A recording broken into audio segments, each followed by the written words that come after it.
आखिर क्या वजह है कि इतने अच्छे और promising electric two wheeler brands आपके शहर तक पहुंच ही नहीं पा रहे? आखिर क्या वजह है कि सिंपल एनर्जी, रिवर और रिवोल्ट मोटर जैसे ब्रांड को अपने शोरूम्स खोलने में इतना स्ट्रगल करना पड़ रहा है? आखिर क्या वजह है कि टॉर्क मोटर जैसे ब्रांड को अपने शोरूम्स बंद करने पड़े? इलेक्ट्रिक टू व्हीलर इंडस्ट्री का एक बहुत बड़ा डार्क साइड है जिसके बारे में कोई बात नहीं करता। आज मैं आपको इन्हीं चीजों के बारे में सब डिटेल में बताऊंगा। सो आशियों को मेरा सलाम और दिल टू टॉप चैनल में आप सब लोगों का स्वागत है। Indian electric two wheeler market बहुत तेजी से ग्रो हो रहा है और उसकी वजह यह है कि पिछले कुछ समय में इलेक्ट्रिक व्हीकल की डिमांड बहुत तेजी से बढ़ी है। लेकिन ऐसा नहीं है कि इस वजह से हर ब्रांड को फायदा हो रहा हो। सिंपल, रिवर और रिवोल्ट कुछ ऐसे एग्जांपल्स हैं जो मेड इन इंडिया प्रोडक्ट बनाने के बाद भी मार्केट शेयर के मामले में अभी बहुत ज्यादा पीछे हैं। तो वो क्या रीजंस हैं जिसकी वजह से इन ब्रांड्स को इंडिया में बने हुए पार्ट से इंडिया में ही इलेक्ट्रिक टू व्हीलर बनाने के बाद भी सेल्स और सर्विस नेटवर्क बढ़ाने में इतनी दिक्कत आ रही है? चलिए समझते हैं। पहला रीजन है नेटवर्क एक्सपेंशन कॉस्ट। खुद का सेल्स और सर्विस नेटवर्क डेवलप करने में बहुत बड़ी इन्वेस्टमेंट लगती है, खास तौर पे उन प्लेयर्स के लिए जो अभी मार्केट में नए हैं। शुरुआत में नई ब्रांड होने की वजह से जो एग्जिस्टिंग डीलर्स होते हैं वो इनके शोरूम्स लेने से कतराते हैं और यही वजह है कि इन सारे ब्रांड्स को लॉन्च के बाद अपने खर्चे पे शोरूम्स और सर्विस सेंटर्स खोलने पड़ते हैं। साथ ही मल्टीपल लोकेशंस पे व्हीकल स्टॉक मेंटेन करना पड़ता है और साथ ही स्पेयर पार्ट्स भी पहुंचाने होते हैं। नया ब्रांड होने की वजह से ब्रांड का पैसा इन सब चीजों के अंदर बहुत सारा लग जाता है और इसी वजह से वो अपनी प्रोडक्शन को ज्यादा नहीं बढ़ा पाते हैं। जनरली पेट्रोल व्हीकल इंडस्ट्री के अंदर स्टॉक और स्पेयर पार्ट्स को मेंटेन करना डीलरशिप अपने खर्च पे करती है। एग्जाम्पल के तौर पे टॉर्क मोटर्स को ही देखिए,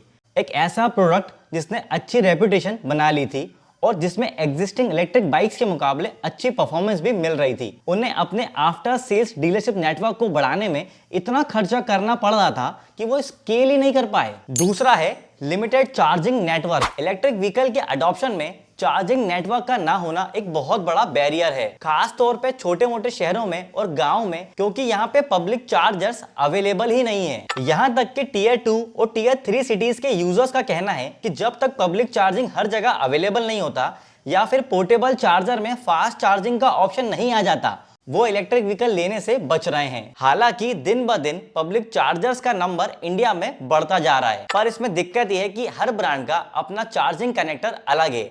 जैसे कि ओला के चार्जर पे आप एथर या विडा चार्ज नहीं कर सकते। और बात यह भी है कि रिवर इंडी इलेक्ट्रिक स्कूटर के अंदर फास्ट चार्जिंग का ऑप्शन अवेलेबल है, पर उनके फास्ट चार्जर्स अभी मार्केट में अवेलेबल ही नहीं है। तो ऐसे में वो लोग जिन्हें फास्ट चार्जिंग का ऑप्शन चाहिए और जो लोग रिवर इंडी लेने का मन बना चुके हैं और रिवर इंडी उनके शहर में अवेलेबल भी है, तब भी फास्ट चार्जिंग नेटवर्क ना होने की वजह से वो इस व्हीकल को नहीं ले पाएंगे। तीसरा रीजन है localized parts sourcing. Made in India होने के बावजूद भी कुछ छोटे ब्रांड्स को बैटरी सेल्स और इलेक्ट्रॉनिक सिस्टम्स के लिए बाहर के देशों पर निर्भर होना पड़ता है, क्योंकि इंडिया में जो पार्ट अवेलेबल हैं वो अभी डेवलपिंग स्टेज के ऊपर हैं। कई ब्रांड्स के ऑफिशियल्स का कहना है कि इंडिया में बने ये पार्ट्स अभी इतने रिलायबल भी नहीं है और ये काफी महंगे भी हैं। ऐसे में जब तक क्वालिटी और प्राइस इंपोर्टेड पार्ट्स के बराबर नहीं आ जाता, तब तक ब्रांड की गुडविल के लिए बाहर से पार्ट्स मंगाना ही एकमात्र सॉल्यूशन है। चौथा रीजन है कस्टमर ट्रस्ट बिल्डिंग। जो अभी इंडिया में एस्टैब्लिश प्लेयर्स हैं जैसे कि हीरो मोटोकॉर्प और बजाज ऑटो, ये बहुत सालों से इंडिया में अपने व्हीकल्स बेच रहे हैं और इसी वजह से इन ब्रांड्स का सर्विस नेटवर्क बड़ा है और इनके प्रोडक्ट भी भरोसेमंद है, इसलिए लोग इनकी गाड़ियों पे इजीली भरोसा कर लेते हैं। लेकिन इनके कंपैरिजन में जो नए स्टार्टअप्स आते हैं उन पे भरोसा करना लोगों के लिए थोड़ा मुश्किल होता है, क्योंकि नए ब्रांड्स के इलेक्ट्रिक टू व्हीलर के ऊपर लोग अपना पैसा खर्च करने से पहले कतराते हैं और ये भी सोचते हैं कि इनका सर्विस एक्सपीरियंस पता नहीं कैसा होगा। पांचवा है skilled technician shortage. Electric vehicle में इलेक्ट्रॉनिक पार्ट्स और अलग ट्रांसमिशन होने की वजह से यहाँ पे टेक्नीशियंस भी वो चाहिए जिनको इलेक्ट्रिक व्हीकल समझ में आती हो या फिर उन्हें अच्छी ट्रेनिंग मिली हो। सर्विस सेंटर्स को ट्रेन्ड टेक्नीशियंस की रिक्वायरमेंट रहती है जो कि इलेक्ट्रिक मोटर, बैटरी सिस्टम्स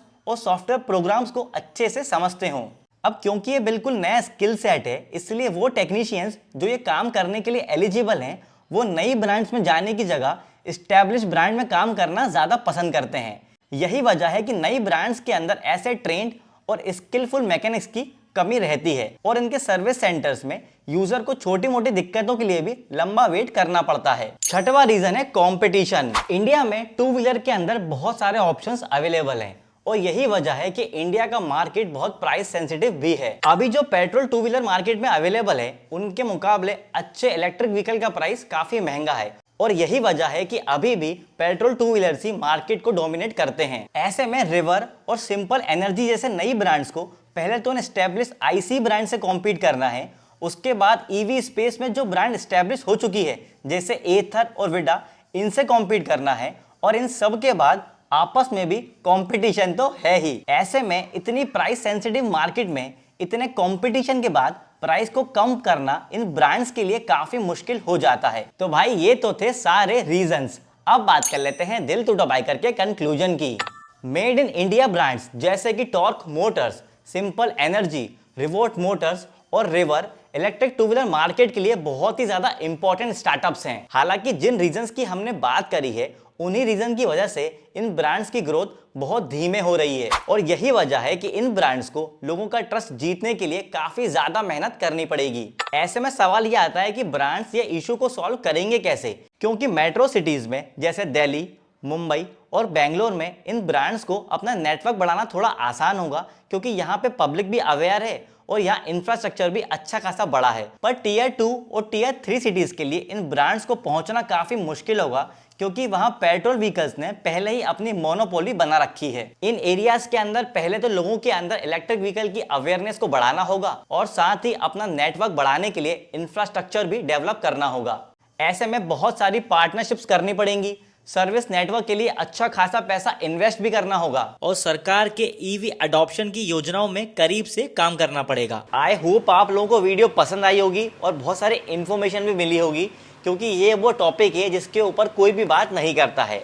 अगर आपको ईवी इंडस्ट्री से रिलेटेड कोई भी डाउट है तो कमेंट करके हमसे पूछ सकते हैं और इलेक्ट्रिक व्हीकल के ऐसे ही वीडियोस के लिए दिल टूटा बाइक के चैनल को सब्सक्राइब कर लीजिए।